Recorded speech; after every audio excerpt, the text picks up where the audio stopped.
Most people think roles are for actors or D&Ders, but here's the truth that nobody tells you. You are performing constantly. The good girl, the emotional healer, the chill one, the one who never complains, the one who smiles while dying inside. But the scary part? Most of those roles weren't chosen. They were assigned by family, by school, by survival. I spent years as the silent overachiever.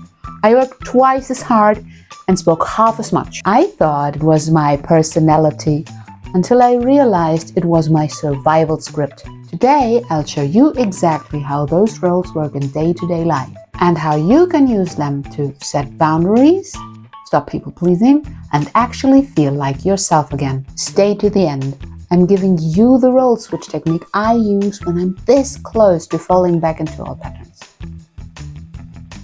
I'm Jen, also known as the Witch of 1,000 Faces. I help sensitive and introverted people to step out of the roles that no longer serve them and to embody powerful new archetypes.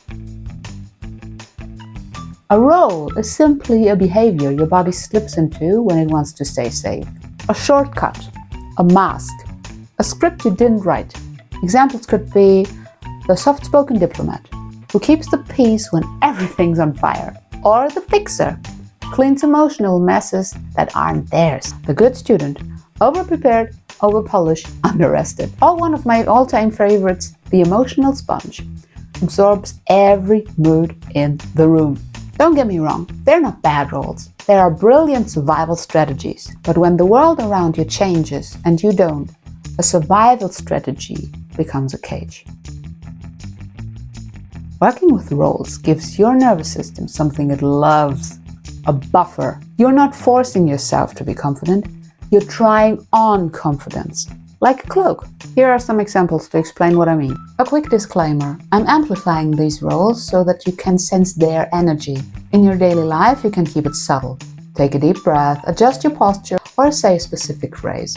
I'm performing so you can learn. If I, as me, panic at the thought of saying no, Sir Backbone doesn't. If I, normal me, over-explain everything, the villainess simply lets people misunderstand her. Or if I, anxious me, freeze in conflict, Granny Grim speaks slowly, softly, and decisively. Roles awaken intuition, creativity, and timing. We sensitive people don't need to bulldoze. We need a character who can hold the emotional line. And the best part? You don't have to believe in the role, and it still works. So, how is this done? Step 1, pick a role. So Backbone, the villainess, Granny Grim, the Shadow Queen, the helpful mask, it doesn't matter. Pick the one role your situation needs. Step 2, embodiment.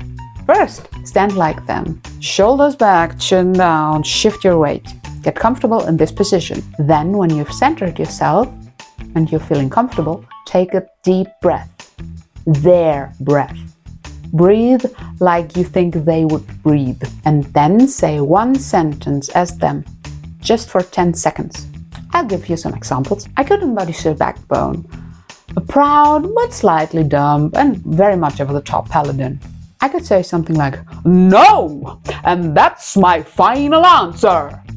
You see the drama I'm bringing in? Or I could be like the villainess, a little more sly, elegant, a little femme fatale. And I could lean in, embodying her and say, "You'll survive, my honesty, darling." Or I could embody the Oracle. She's a very ethereal kind of person. And she could say, "Silence is my first decision." When I embody those different roles, you can feel the difference alone in the way I speak to you right now. And how my posture becomes. When I'm Sir Backbone, I'm standing back because I want to make broad shoulders and I'm a proud paladin. And my voice becomes ever so slightly louder. But when I'm the villainess, I want to feel sly and elegant and I want to feel like steel wrapped in silk. And so my voice becomes a little more dangerous and pronounced. And I do not think that you can handle me at all because I'm more powerful than you, darling. Those are just some impressions I can give you. Use the character you can make up And no matter if it feels over the top, just use it. You're alone with yourself, and this is a playground. You can try, just try, and get a taste of how it feels like to embody this person.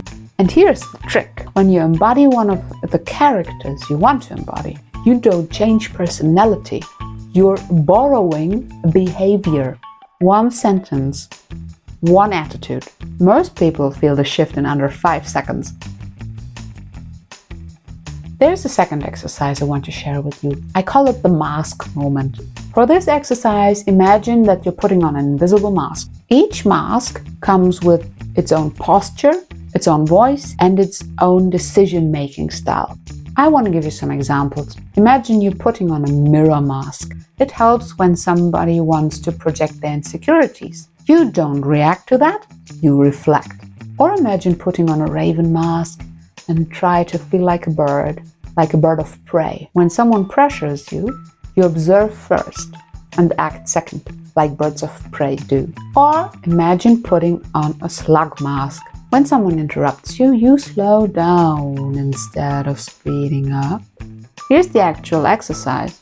Next time, if someone crosses a boundary, that could be a partner, a colleague, a friend, a sibling, imagine switching masks. Here, pick the mask that would handle a situation with more grounding than your default self. When doing this exercise, most people very quickly realize that their default role wasn't them, but their childhood them, the survivor role they played for so long. Let's be clear, when you're overwhelmed by a surprise task, a sudden message, or extra work, you slip into the survival mode role. Let's give some examples to make that clear. When your boss sends you a vague message, the fixer jumps in instantly and tries to smooth everything over. When your friend sounds distant, the inner emotional sponge takes the blame. When a colleague forgets something, the strong one takes over. Those are roles that don't serve you. Those are roles you take up automatically to fix something, to solve a problem, and to be safe and secure. But take 3 seconds to switch roles and the whole dynamic changes. For example, the villainess wouldn't double text a grown adult. Sir Backbone wouldn't agree to a deadline he didn't choose himself. The shadow ghost would simply say, "You'll have to handle that without me," and then vanish. And Granny Grimm would say, "Oh, Kitty, stop raising other people's emotional children." I can tell you, this technique has saved me from 90% of my old patterns. Your everyday roles shape every conversation, every boundary, and every choice. When you choose them consciously, you reclaim everything your survival mode stole from you. If you want more videos on Rolework, archetypes, boundaries, and becoming the wildly most accurate version of yourself, hit subscribe. And tell me in the comments, which role are you trying tomorrow morning?